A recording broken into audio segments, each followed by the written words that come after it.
Irmãos e irmãs, graça e paz. Vamos refletir o texto de Marcos 8, do 27 ao 33, que diz o seguinte: Então Jesus e seus discípulos partiram para as aldeias de Cesareia de Filipe, e no caminho perguntou-lhes: Quem dizem os homens que eu sou? E responderam: João Batista, outros Elias, mas outros algum dos profetas. Então lhes perguntou: Mas vós, quem dizeis que eu sou? Respondendo, Pedro lhe disse: Tu és o Cristo. Advertiu Jesus de que a ninguém dissesse tal coisa a seu respeito. Então começou ele a ensinar-lhes que era necessário que o Filho do Homem sofresse muitas coisas, fosse rejeitado pelos anciãos, pelos principais sacerdotes e pelos escribas, fosse morto e que depois de 3 dias ressuscitasse. E isto ele expunha claramente, mas Pedro, chamando à parte, começou a reprová-lo. Jesus, porém, voltou-se e, fitando os seus discípulos, repreendeu a Pedro e disse: Arreda, Satanás, porque não cogita das coisas de Deus, e sim das dos homens. A proposta do Evangelho de Marcos, irmãos e irmãs, é responder a seguinte pergunta: quem é Jesus? E mostrar o caminho que devemos seguir se quisermos ser seus discípulos. Por isso podemos observar que estão presentes em todo o ensino de Jesus no Evangelho de Marcos 2 perguntas. O que existe em comum entre o reino de Deus e o reino do mundo? E se é possível uma conciliação. O versículo 27, a primeira parte, diz que Jesus está na Galileia, em Betsaida, e sai com os discípulos para evangelizar a periferia, as aldeias da cidade de Cesareia de Filipe. E Filipe é filho de Herodes o Grande, que governou a Palestina entre 37 a.C. e 4 depois de Cristo. E ele tinha 2 outros filhos, que são Arquelau e Antipas. Esse território foi tradicionalmente marcado pelo paganismo. Para os irmãos terem uma ideia, o nome original da cidade era Panéias. Por quê? Porque, de acordo com a tradição grega, foi em uma gruta da região que havia nascido o deus da natureza Pan, daí Panéias. No passado existia na região um grande culto a Baal. E nas montanhas, Herodes o Grande havia construído um templo de mármore branco para César Augusto, que foi governador romano e era considerado Deus. Os versículos 27b, 28 e 29 diz que no caminho Jesus faz 2 perguntas aos discípulos. A primeira: quem dizem os homens que eu sou? Quer dizer, o povo, a população. E a segunda: quem dizeis que eu sou? Vocês, discípulos, o que pensam sobre mim? Agora, por que Jesus faz essas perguntas, irmãos? Jesus está vivendo um momento de crise existencial muito grande em sua vida. Ele sabe que no final da sua jornada está a morte, e a morte na cruz, e que está próxima. Por quê? Porque depois dessa viagem, ele retornaria a Jerusalém, onde seria preso, julgado e morto. E algumas questões o incomodam. Por exemplo, ele gostaria de saber se a sua mensagem havia produzido algum efeito no povo, no meio do povo. E se nesse meio alguém havia descoberto quem realmente ele era. Então, é para tirar essas dúvidas que ele faz as duas perguntas aos discípulos. A primeira é: quem dizem os homens que eu sou? E na opinião popular, na opinião do povo, Jesus é uma pessoa comum, né? Eles não acreditam que ele seja o Messias.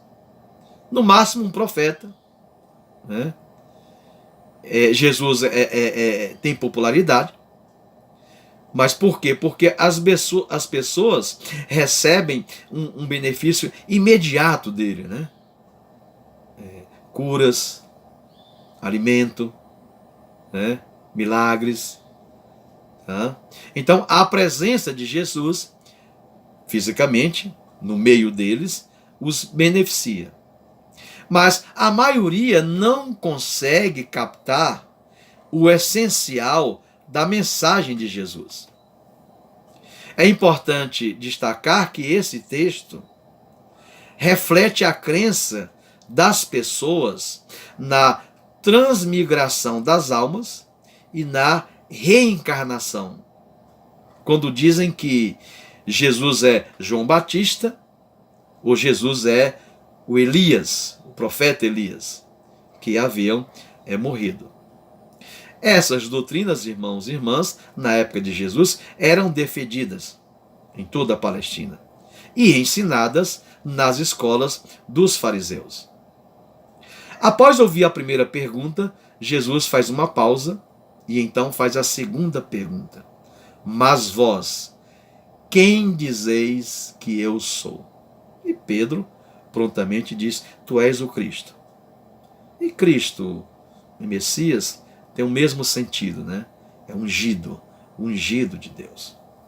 O versículo 30 diz que Jesus, então, adverte a eles para que a ninguém dissessem tal coisa a seu respeito, que ele era o Messias. Tá? Agora, uma pergunta que nós podemos fazer, irmãos e irmãs, é se a resposta está correta, por que Jesus proibiu que fosse divulgada?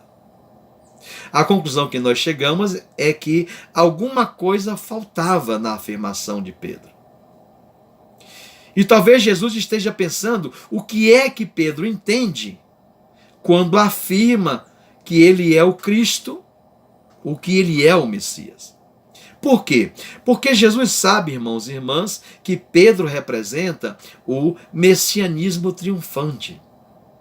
Ou seja, Pedro imagina Jesus como um rei, mas um rei que irá restaurar os destinos religioso, social e político de Israel.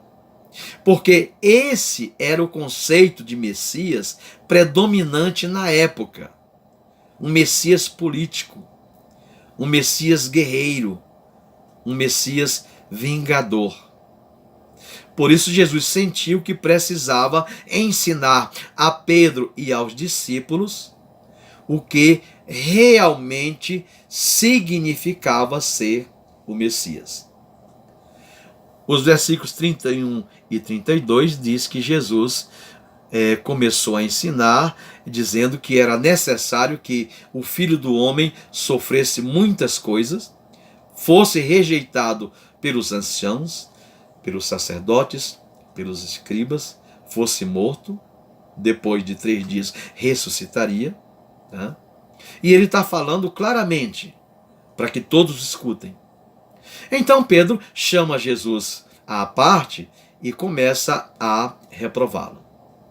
Ora, irmãos e irmãs, Jesus está falando claramente porque essa é a versão, a ideia de Cristo, a ideia de Messias que ele gostaria que os discípulos divulgassem.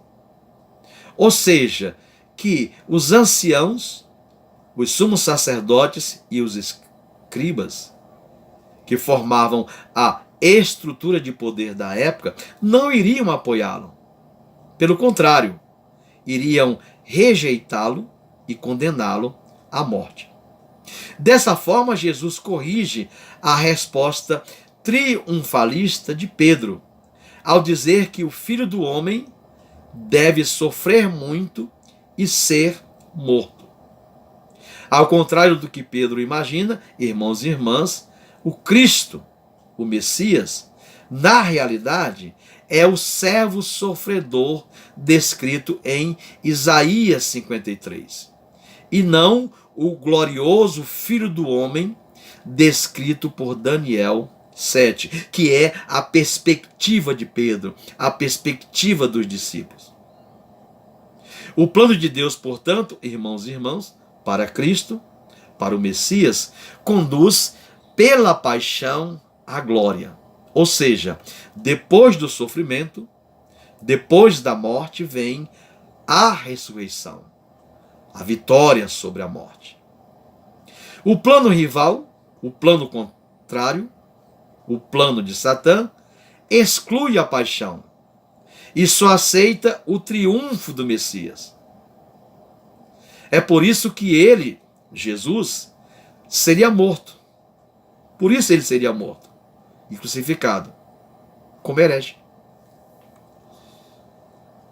Os versículos 33 diz que Jesus, ao ouvir Pedro, ele volta-se para os discípulos, repreende a Pedro e diz: arreda, Satanás, porque não cogita das coisas de Deus, e sim dos homens. E por que Jesus repreende Pedro tão severamente, irmãos e irmãs? Porque Pedro está expressando em palavras as mesmas tentações que atormentam Jesus naquele momento. Como ser humano, irmãos e irmãs, Jesus não queria morrer. Não podemos esquecer que no Getsêmani ele pediu para Deus que, se possível, afastasse dele o cálice do sofrimento e da morte. E naquele momento Jesus sabia que possuía poderes que podia utilizar para vencer seus inimigos. Nisso consiste a tentação. Nesse momento, então, Jesus sente que estava se repetindo a batalha das tentações do deserto. Era Satanás que, através de Pedro, voltava a tentá-lo a prostrar-se e adorá-lo. Ao tratar Pedro como Satanás, irmãos e irmãs, usando a expressão arreda Satanás, Jesus deixa claro que a atitude de Pedro em não aceitar a proposta do Filho do Homem, o servo sofredor de Isaías 53, é a atitude de quem se posiciona contra os propósitos de Deus. Não esqueçamos que Satã significa rival, acusador, inimigo. Algumas lições que nós podemos tirar para as nossas vidas desse texto, irmãos e irmãs, tem relação direta com a recriminação de Pedro a Jesus. Quando Pedro reprova ou recrimina Jesus sobre o destino do homem, faz vir à tona, no texto, uma ideologia, uma ideia que existia na época de Marcos. Uma ideologia que excluía a paixão de Cristo e só aceitava o triunfo do Messias. O que Pedro está propondo, irmãos e irmãs, é o evangelho ideal. Um evangelho sem perdas. Um evangelho sem sofrimento. Um evangelho sem perseguição. Um evangelho que seja parceiro do poder. Este me parece, irmãos e irmãs, ser o modelo de evangelho pregado por alguns atualmente. É um evangelho que prioriza a teologia da prosperidade. E pouco falam da paixão e do sofrimento de Cristo por amor à humanidade. Mas Jesus deixa claro, irmãos e irmãs, que o verdadeiro evangelho gera confronto. Por quê? Porque o projeto de Deus não comunga. O projeto de Deus não tem comunhão com o projeto de Satanás. Que a graça, o amor e a misericórdia de Deus, irmãos e irmãs, esteja conosco, hoje e sempre. Amém.